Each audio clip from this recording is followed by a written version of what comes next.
मेरे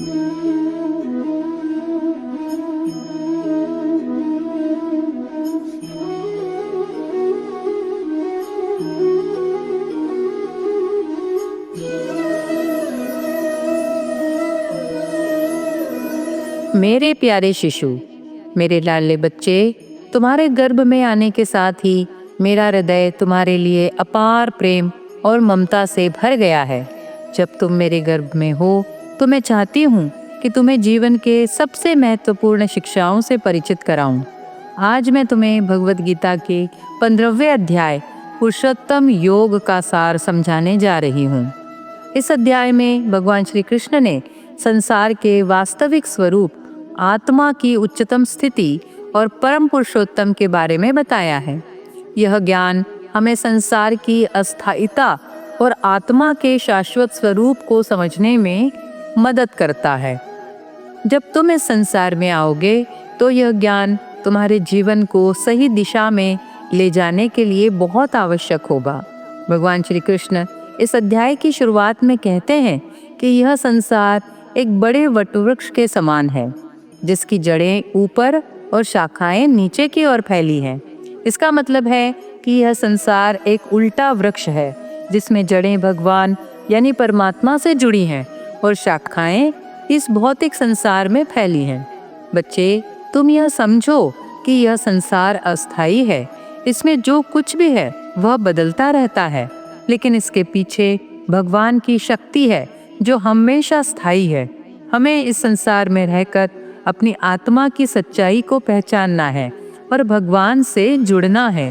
भगवान बताते हैं कि यह संसार मायामय है और आत्मा इस भौतिक संसार के बंधनों में भटकती रहती है। वे कहते हैं यह संसार का वृक्ष नाशवान है और इसका वास्तविक आधार परमात्मा है।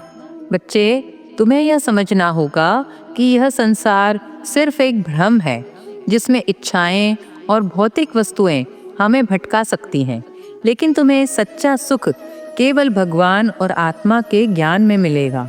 तुम्हें संसार के मोह में फंसे बिना भगवान के मार्ग पर चलना चाहिए। भगवान श्री कृष्ण कहते हैं कि वे ही पुरुषोत्तम हैं जो इस पूरे संसार के स्वामी हैं और हर आत्मा में निवास करते हैं। वे कहते हैं पुरुषोत्तम वह है जो सबका पालन करने वाला, सब में रहने वाला और सबके अंतर्गत है। बच्चे, भगवान श्री कृष्ण यह बता रहे हैं कि वे ही इस पूरे संसार के स्वामी हैं और हर जीव के भीतर भी वही है। जब तुम इस बात को समझोगे कि भगवान तुम्हारे भीतर है, तो तुम्हें कभी किसी चीज से डरने की आवश्यकता नहीं होगी। भगवान की शरण में रहकर जीवन में आगे बढ़ना ही हमारा सच्चा कर्तव्य है। भगवान कहते हैं कि जो व्यक्ति इस संसार की माया से मुक्त हो जाता है और उनकी शरण में आता है, वह उनके परमधाम को प्राप्त करता है। वे कहते हैं जो लोग मुझे पूरी तरह समर्पित होते हैं, वे इस संसार के चक्र से मुक्त हो जाते हैं और मुझे प्राप्त करते हैं। बच्चे, यह जानना जरूरी है कि भगवान की भक्ति से ही हम इस भौतिक संसार के बंधनों से मुक्त हो सकते हैं। जब हम भगवान की शरण में रहते हैं तो हमें शांति और सच्चा आनंद प्राप्त होता है। भगवान श्री कृष्ण कहते हैं कि हर जीव की आत्मा भगवान का अंश है। सभी जीवों की आत्माएं मुझसे जुड़ी हुई है और वे मन और इंद्रियों की वजह से संसार में भटकती रहती हैं। बच्चे, तुम्हें यह समझना चाहिए कि तुम्हारी आत्मा बहुत महान और शुद्ध है। यह भगवान से आई है, लेकिन संसार के मोह और इच्छाओं के कारण भटकती रहती है।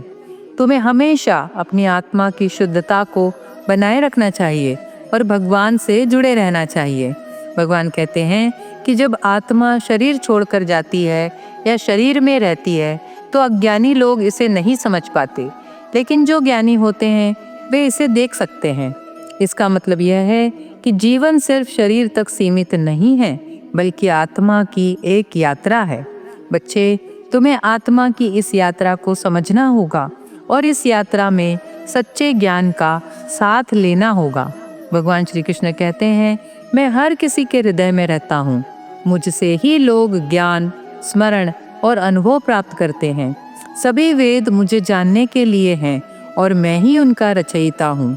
भगवान श्री कृष्ण यह स्पष्ट करते हैं कि वे ही संपूर्ण ब्रह्मांड के हृदय में विद्यमान है और हर व्यक्ति की स्मरण शक्ति, ज्ञान और भूलने की क्षमता उन्हीं से उत्पन्न होती है। वे यह भी कहते हैं कि वेदों का अंतिम उद्देश्य उन्हें ही जानना है और वे ही वेदों के रचयिता और ज्ञाता हैं। प्यारे बच्चे, भगवान तुम्हारे दिल में हमेशा मौजूद हैं। वे तुम्हें सही मार्ग दिखाते हैं और तुम्हें सच्चा ज्ञान प्रदान करते हैं। जब तुम जीवन में कोई निर्णय करोगे तो भगवान की याद करके और उनके बताए मार्ग पर चलकर सही दिशा में आगे बढ़ोगे। भगवान कहते हैं, यह ज्ञान सबसे गुप्त और महत्वपूर्ण है। जो इसे समझता है वह बुद्धिमान हो जाता है और जीवन में सच्ची सफलता प्राप्त करता है। इसका मतलब है कि भगवान का ज्ञान हमें जीवन में सच्ची खुशी, शांति और समृद्धि प्राप्त करने में मदद करता है। प्यारे बच्चे, तुम्हें इस ज्ञान को अपने जीवन में अपनाना चाहिए ताकि तुम सच्चे अर्थों में सफल हो सको। प्रिय बच्चे, इस अध्याय में भगवान श्री कृष्ण ने हमें यह दिखाया है कि यह संसार एक उल्टा वृक्ष है जिसकी जड़ें परमात्मा से जुड़ी हैं और जिसकी शाखाएं हमें माया में उलझाती हैं। तुम्हें इस संसार के मोह से ऊपर उठकर आत्मा की शुद्धता और भगवान की भक्ति में लीन होना चाहिए। जब तुम भगवान की शरण में रहोगे तो तुम्हें सच्ची शांति और मोक्ष प्राप्त होगा। मैं हमेशा तुम्हारे साथ रहूंगी और तुम्हें इस ज्ञान के मार्ग पर चलने के लिए प्रेरित करती रहूंगी। भगवान का यह दिव्य ज्ञान तुम्हारे जीवन को सुंदर, समृद्ध और शांति से भर देगा।